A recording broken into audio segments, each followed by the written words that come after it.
magazines of 1970s and 1980s, which were centered primarily in Kyiv and in Lviv. They proved to be very influential on the soon-to-emerge Visi Desiatniki. These intellectuals were concerned, above all else, with aesthetic freedom and focused on the exploration of the vast expanse of world culture, particularly cultural achievements that were banned in the Soviet Union. They maintained a largely hermetic existence, and although they were less publicly political than the Shestadesiatniki, they too were often persecuted by the Soviet system. The final years of the Soviet Union and the initial years of Ukrainian independence were an era of festivals in Ukraine, during which the underground culture of the 1970s and the 1980s surfaced, and it led the spirit of change that had enkindled society at the time. Having developed a functioning parallel, unofficial cultural movement, replete with the creation, presentation, and critique of literature, visual art, and music, and in possession of a grassroots network of dissemination, these intellectuals were primed to take charge of cultural events as the governing structures of the Soviet system collapsed around them. Previously banned and/or restricted cultural developments from the West, especially rock music and sexual themes, they attracted fidgety Ukrainian youth to mass gatherings which celebrated the liberation of this contraband. Literary groups, most notably Bubahu, but also Propala Gramota and Lumasad, they were at the center of such grand cultural festivals. And Ukrainian prose written at this time reflected the period's mood of celebration, often tapping into it to pilot a deconstruction of both Soviet and Ukrainian national myths.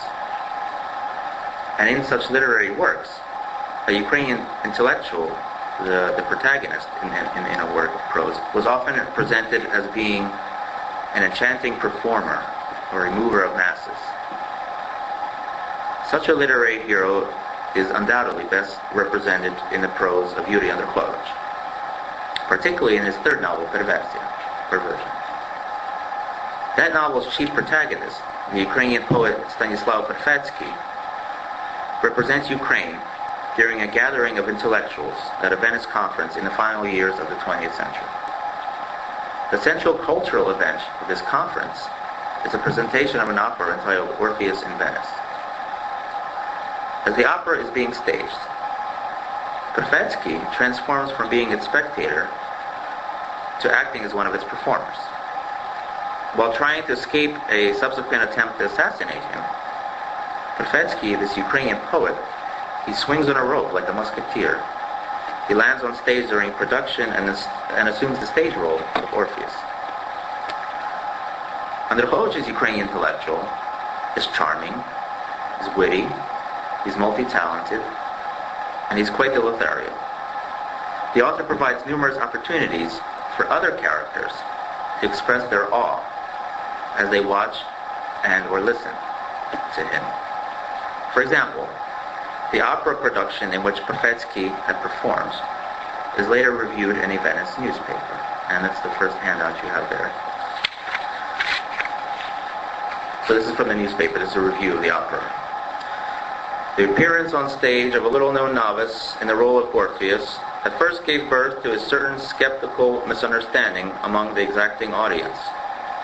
Then the distinct organicity of the performing method of the latter, the expressiveness and refinement in each gesture or bend of the head, the decorous vocal gifts, and his top physical readiness provide all the grounds to affirm the appearance of a new star on the Venice opera horizon.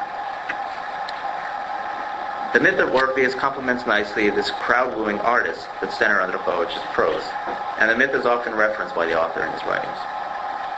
In this instance, Perfetsky, a representative of a nation that the West is largely ignorant of, accidentally obtains an opportunity to enhance representatives of the West, once he is provided with a platform for such a performance. And it's interesting how some of you may recall how in 2004, December 5th, 2004, when Yuri Andryczyk was invited to address European Parliament in Strasbourg during the Orange Revolution, as he began his speech, he ended up quoting his character, Stanislav Perfetsky. from a speech that Profetsky delivered in his work of fiction in Venice. And Andryczyk used it quite beautifully, and the way I saw it was this Ukrainian intellectual who really wanted to tell the world about Ukraine, at least from his point of view, and come destroy some myths about it that he didn't like, was finally given this opportunity. And he used the quoting of Profetsky, I'll read it to you to do this. He says, "The hero of one of my novels, Danylo Profetsky, when he delivered a lecture before a no less worthy audience," and he's describing his novel, and he says, and the fact of the matter isn't that I don't have anything to say. It's quite the opposite. I have so much to say about everything." And so it's kind of interesting, this little twist, how Andryczyk quoted his own character, Profetsky. Now, in an earlier novel, Moscoviada, Andryczyk's protagonist, Otto, is a Ukrainian poet studying at the Literary Institute in Moscow, surrounded by soon-to-be relics of the dysfunctional Soviet Empire. Scenes in the novel show this Ukrainian intellectual acting like a secret agent from a Hollywood thriller at times. He battles and outwits the evil henchmen of the empire on his way to locating the center of evil. And this swashbuckler image for the Ukrainian intellectual, whose chief role is to perform and impress the masses, is a new one for Ukrainian literature. One that is quite different from the Ukrainian intellectual of the past, who had steadfastly worked for the good of the people, sacrificing his or her personal ambitions in the process. This performer also works for the good of Ukraine, but by leading it through his or her talents in creativity and in performance. This new prototype of the Ukrainian intellectual correlates with this era of festivals, during which the death of the Soviet Union was celebrated through cultural expression by young Ukrainian artists. So that's the first new prototype I'm presenting today. Accompanying the revelry of the early 1990s Ukraine was a suddenly available access to the West. Both the burning desire to catch up to the West and the inundation of Western pop culture in Ukraine made an imprint on the prose of the Visemdesiatniki. And in addition to this swashbuckling performer, these writers also introduce another new prototype of the intellectual to Ukrainian literature. This, as I call it, ambassador to the West. Such Ukrainian intellectuals, protagonists, were instrumental in introducing the West to their fellow countrymen and in acting as a link to the West. The Visemdesiatniki introduced the West to post-Soviet Ukraine three ways. They regularly referred to artifacts from the West in their prose. They actually send their intellectuals, protagonists, to the West, and they share these characters' observance of the West with readers back home. The prose works of the Visemdesiatniki under analysis in today's talk are marked by frequent name-dropping, people, places, and things that were still quite exotic to Ukraine in the early 1990s. We forget how new this was all at the time. Оксана Забушко's novel, "По любві дослідження українського сексу, Field Research in Ukrainian Sex," is the story of a Ukrainian intellectual who is living in the United States in the capacity of a visiting scholar.